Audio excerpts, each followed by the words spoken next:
Hi everyone, my name is Steph, this is Kidlit Joy and welcome back to my channel.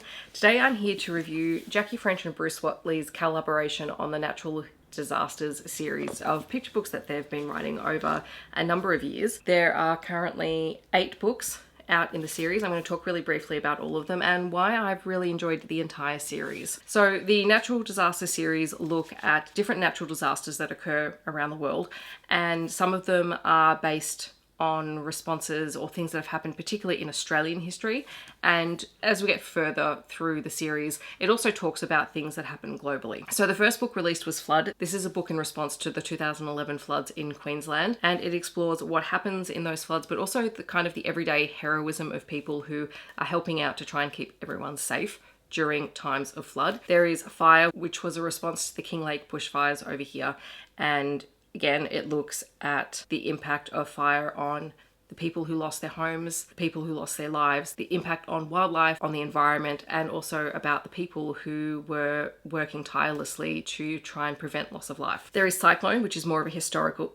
There is Cyclone, which looks at what happened with Cyclone Tracy in 1974, which was a huge cyclone over here that occurred on Christmas Eve, and the impact that that had on people and the community. There is a book on Drought, which reflects on the impacts of drought on families, particularly those living in very rural, remote areas. This is something that is very, very common here in Australia, so it was very relevant. There is Pandemic, which looks at the outbreak of the Spanish flu in 1917 and 1918 and how the community bands together to help everyone out when there is so much sickness around. There is Earthquake, which is a response to the 1989 earthquakes in Newcastle. So Australia does get earthquakes. This was quite a devastating earthquake. I think it was probably the first significant time in Australian history where people realised that we had to be prepared for earthquakes and actually build our buildings in response to that. Okay, and then these last two are still very heavily related to Australia, but also very relatable for things around the world. So there is Plague, and this looks at how, particularly here in Australia, the way that we have impacted our environment and the wildlife that live there has led to plagues of locusts being able to run free, because in Australia, the ibis birds are usually responsible for maintaining and culling locusts, but because of how we have destroyed the habitats for ibis birds, they're no longer living in locations where they would cull the locust population. And then the last one is Tornado, which is the most recent release. This came out in 2024, and this one looks at sort of the history of tornadoes, the impact of tornadoes on communities. We do have tornadoes in Australia, but the thing that I really liked about this one is it actually looks at tornadoes around the world. It includes different names for tornadoes in different countries, in different languages, and it was a really, really interesting read because I've always been deeply fascinated by tornadoes as a storm. I'm very much a storm person.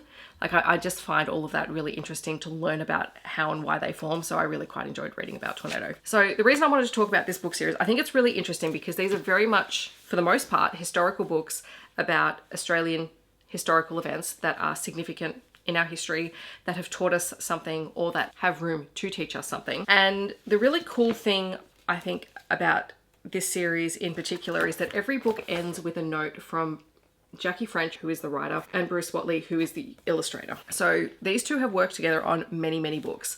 They collaborate all the time. And it's really interesting to read about the how and the why about how this book has come about. Often it's because Jackie French has lived through or experienced many of these things. She's done a lot of things in her life. She's lived in a lot of places. She's experienced a lot of these things firsthand. Or she has family or friends or has interviewed people to find out about them. And then Bruce Whatley's notes also include notes on how he has illustrated all of the books. So he talks about the materials, he talks about the tools that he's used, the techniques that he's used.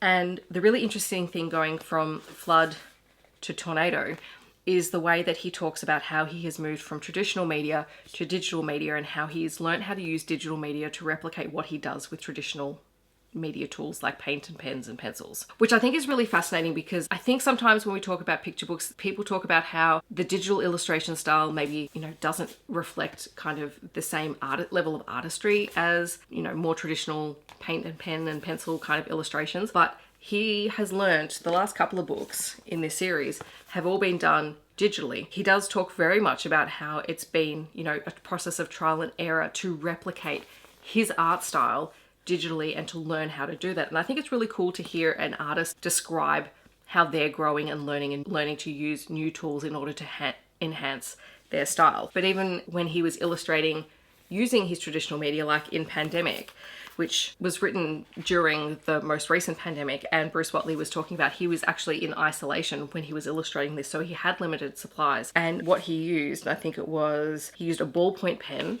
as his line art, and then he just had very muted, very limited color palettes for his watercolors. And all through his books, you can kind of see the work behind it. Like in Fire, you can see the outline of illustrations in grey lead pencil, like they haven't been erased, they're still there. So I think from both a storytelling perspective, and the language is always beautiful, I will say, Jackie French just knows how to include amazing vocabulary and word style and sentence structure to create a really rich narrative. And most of these do feature rhyming passages as well. But picture books are both about the writing and the illustration working together. And so to have such an interesting look at not just the words, but also the illustrations and why things have been illustrated in a particular way. Because, you know, Bruce will talk about, you know, how does he make his fire look like there's smoke and ash in the air when he's using watercolor. I find all of that really interesting. So it's not only informative about historical events, about natural disasters, it's also really interesting to dive into the illustrative style of all of these books. So I will leave links to where you can find out more information about all of these titles down below. If you haven't read them, I hope you'll give them a chance, because I think they're incredibly well written. They're great for particularly older picture book readers, because I think you can pull and unpack so much out of them. They'd be great for units on natural disasters. It'll be great for any unit where you are looking for a mentor text on how to structure your sentences. They would be great for any kind of inquiry unit around that. But yes, I absolutely love them. Like they're a series that I really love, and I'm so glad that I now have all the books in the series that are currently out.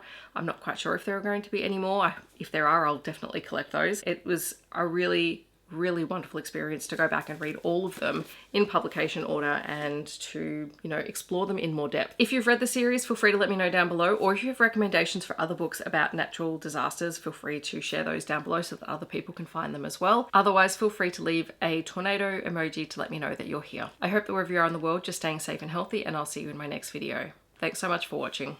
Bye everyone.